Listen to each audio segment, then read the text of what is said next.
اتهامك في القضية الشهيرة خبر يهدف لتشويه صورتك، بلاغ كاذب، أسوأ يوم في حياتك، أو إجابة رابعة.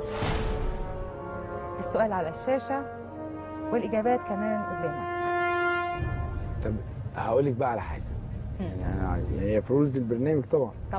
دلوقتي انتوا بتختاروا لي 3 أسئلة علشان 3 إجابات قصدي، علشان لو مش موجود واحدة فيهم او انتوا كنتوا غلطانين في واحدة فيهم اكش ملك، بس انتوا ال3 دول موجودين، اعمل ايه طب دلوقتي؟ ده نوع من انواع كش الملك على فكره، لكن اختار اقربهم وهنتناقش وهندردش في السؤال. يلا في ايه؟ شوفي انت اختاري ايه. لا اختاري انت ازاي يعني؟ هاتي حاجه انت مش فاهمه. يعني ايه بلاغ كذب، خبر يهدف لتشويه صورتك، اسوأ يوم في حياتك، اقرب حاجه فيهم بلاغ كذب.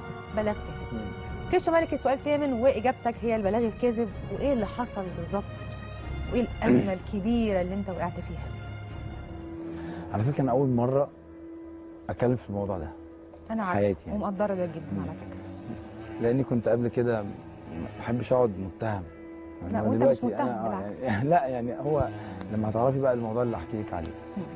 وارجع من الاستوديو كنت بسجل وانا عندي ولد، الولد ده يعني انا اللي مربيه، يعني هو ما عندوش اب ولا ام ولا اهل ولا اي حد، ولا انا بديله مثلا مرتب، احنا قاعدين مع بعض. يتيم وانت متولي شؤونه وبيساعدك يعني في البيت وفي شغلك. بيحبني. دخلت في يوم بفتح الباب لقيته مقتول ورا الباب في منظر يعني انا مش عارف اقول لك ايه، يعني مش عارف احكي لك اقول لك ايه المنظر ايه، بس انا قومته عشان يقوم بقى، مش عايز كده يعني، مش عايز الموقف يعني، مش عايزه يموت، عايزه يقوم يعني ماشي يعني اي حاجه بس يقوم. وهو ما قامش. بس انا ما عرفتش، انا افتكرت ان انا حد عايز يقتلني، حد عيل صغير اللي بيخش في الموقف ده بيقابله، ده عيل صغير لسه مش كبير. وخرجت وقفلت الباب. وكان رئيس المباحث اللي في الدايره اللي انا ساكن فيها صاحبي جدا، يعني صديقي على طول مع بعض. رفعت عليه التليفون قلت له الحقني حصل كذا كذا. بعد شويه مصر كلها وكل الناس تحقيق بقى زي التحقيقات، فعلا مين ومين جه ومين راح. ورحت النيابه وانا في حاله صمت. المهم مسكوا القاتل. افرح ولا احزن ولا ايه؟ لسه مش عارف اختار انهي فيهم.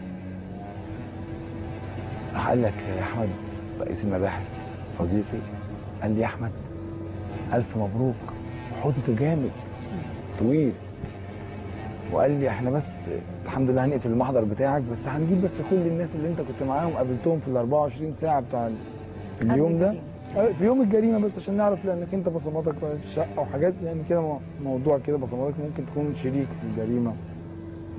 نقفل محضرك بانك كنت فين على مدار ال 24 ساعه. قلت له تمام اوكي. والناس كلها كانت صحابي عرفوا، وكان الناس كلها محترمه، ناس كويسه. المهم كانوا كام؟ حوالي 5 شباب، حوالي 4 5 بنات. قال لهم تيجوا تشهدوا؟ قال لك طبعا نيجي نشهد. حاسين ان انا في توهه دوامه. جم الناس عشان يشهدوا، اتقفلت تليفوناتهم بتليفوني ولبسوا قضيه اداب. فبقى الناس تقول لي حسبي الله ونعم الوكيل فيك، دمرتنا، انت جايبنا عشان تسلمنا وايه بقى؟ مرار. هم يخشوا الحجز وانت خليك ما تخش، اللي هو يعني انا خايف. ياه ايه ده؟ ايه المسرحيه دي؟ في ايه؟ فاهمني؟ وانا ساكت في حاله صمت خلاص.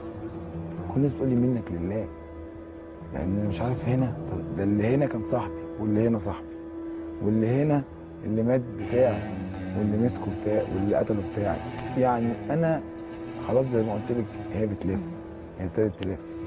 فضلت قاعد ساكت وابتدت الجرايد تكتب، وبناء على مراقبه تليفون المنزل. هو الموضوع كان ايه؟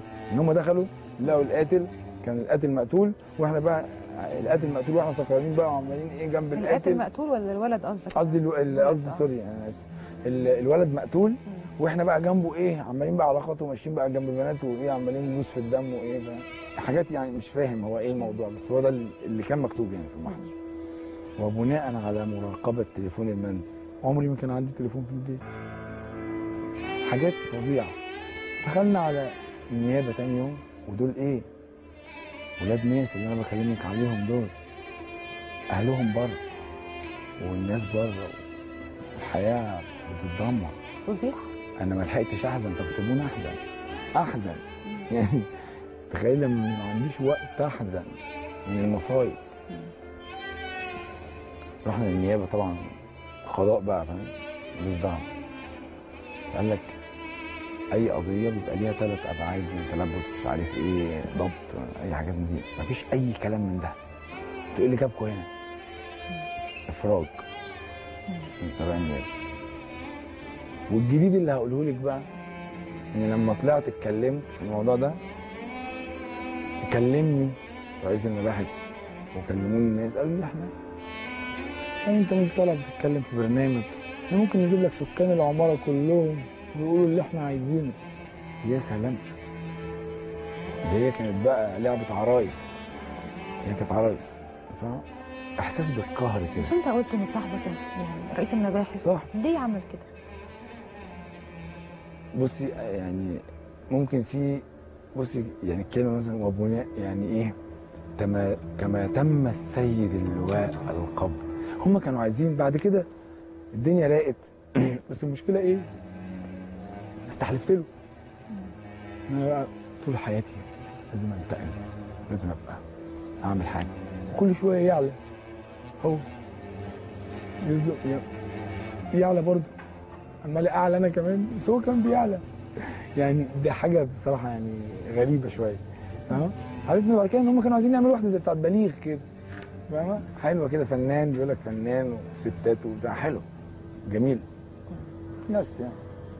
احمد سعد انا بشكرك انك فتحت قلبك، ومعلش سامحنا لو كنا قلبنا عليك المواجع، بس كان يهمنا نعرف منك الحقيقه ايه كجمهور بيحبك على الحمد لله عدت تمام الحمد لله عدت وعدوا هم كمان معاها، كله بيعدي